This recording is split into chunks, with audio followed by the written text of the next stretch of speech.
ایک شخص قبرستان کے پاس سے گزرا۔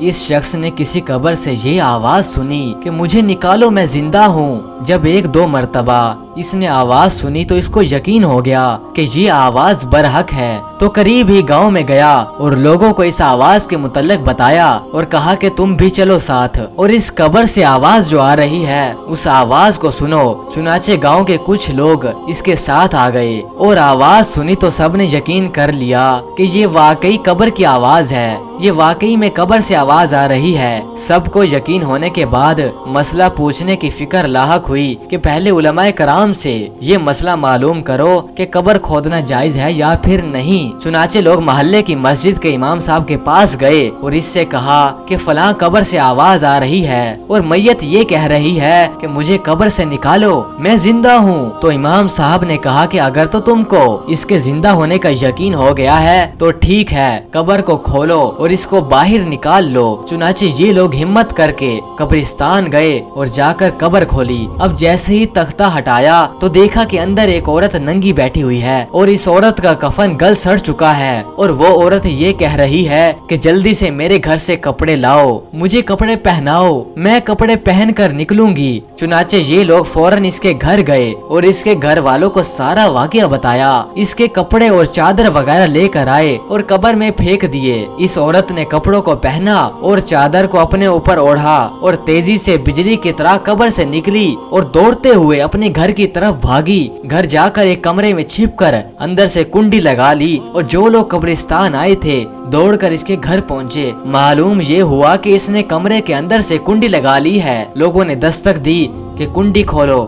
اندر سے عورت نے جواب دیا کہ میں کنڈی تو کھول دوں گی لیکن کمرے کے اندر وہ شخص داخل ہو جس کے اندر مجھے دیکھنے کی تاب و طاقت ہو، اسی لیے کہ اس وقت میری حالت ایسی ہے کہ ہر آدمی مجھے دیکھ کر برداشت نہیں کر سکے گا، لہٰذا کوئی مضبوط دل والا، مضبوط گردے والا شخص اندر آئے اور آ کر میری حالت کو دیکھے۔ اب سب لوگ اندر جانے سے ڈرنے لگے مگر 4 آدمی جو مضبوط دل والے تھے انہوں نے کہا کہ تم کنڈی کھولو، ہم اندر آنا چاہتے ہیں۔ چنانچہ اس نے کنڈی کھول دی اور لوگ اندر چلے گئے۔ اندر وہ عورت اپنے آپ کو چادر میں چھپائے بیٹھی تھی۔ جب یہ لوگ اندر گئے تو اس عورت نے سب سے پہلے اپنا سر کھولا تو ان لوگوں نے دیکھا کہ اس کے سر پر تو ایک بھی بال نہیں ہے، وہ بالکل خالی کھوپڑی کی طرح ہے، نہ اس پر بال ہے نہ اس پر کھال ہے، صرف خالی ہڈی ہی ہڈی ہے۔ لوگوں نے اس سے پوچھا کہ تیرے بال کہاں گئے؟ اس عورت نے جواب دیا کہ جب میں زندہ تھی تو میں ننگے سر گھر سے باہر نکلا کرتی تھی، تو پھر مرنے کے بعد جب میں قبر میں لائی گئی تو فرشتوں نے میرا ایک ایک بال نوچا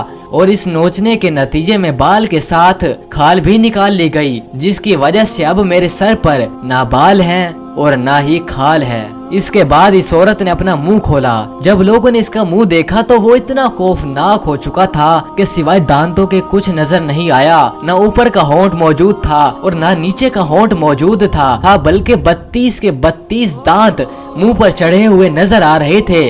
ذرا سوچئے کہ اگر کسی انسان کے صرف دانت ہی دانت نظر آئیں تو کتنا ڈر معلوم ہوتا ہے۔ اب ان لوگوں نے اس عورت سے پوچھا کہ تیرے ہونٹ کہاں گئے؟ تو اس عورت نے جواب دیا کہ میں اپنے ہونٹوں کو سوارا کرتی تھی، لپسٹک کو لگا کر نہ محرم مردوں کے سامنے جایا کرتی تھی، اس کی سزا میں میرے ہونٹ کاٹ لیے گئے، اسی لیے اب میرے چہرے پر ہونٹ نہیں ہے۔ اس کے بعد اس عورت نے اپنے ہاتھ اور پیروں کی انگلیاں کھولی تو لوگوں نے دیکھا کہ ہاتھ اور پیر کی انگلیوں میں ایک بھی ناخن نہیں تھا، تمام انگلیوں کے ناخن غائب تھے۔ اس سے پوچھا کہ تیری انگلیوں کے ناخن کہاں گئے؟ اس عورت نے جواب دیا کہ ناخن پالش لگانے کی وجہ سے میرا ایک ایک ناخن کھینچ لیا گیا، چونکہ میں یہ سارے کام کر کے گھر سے باہر نکلا کرتی تھی، اسی لیے جیسے ہی میں مرنے کے بعد قبر میں پہنچی تو میرے ساتھ یہ معاملہ کیا گیا کہ میرا ایک ایک ناخن کھینچ لیا گیا اور مجھے یہ سزا ملی، یہ میرے سر کے بال بھی نوچ لیے گئے، میرے ہونٹ بھی کاٹ دیے گئے اور ناخن بھی کھینچ لیے گئے۔ اتنی باتیں کرنے کے بعد اس نے کہا کہ اب مجھے ایسے ہی واپس اپنی جگہ یعنی کہ قبر میں پہنچا دو۔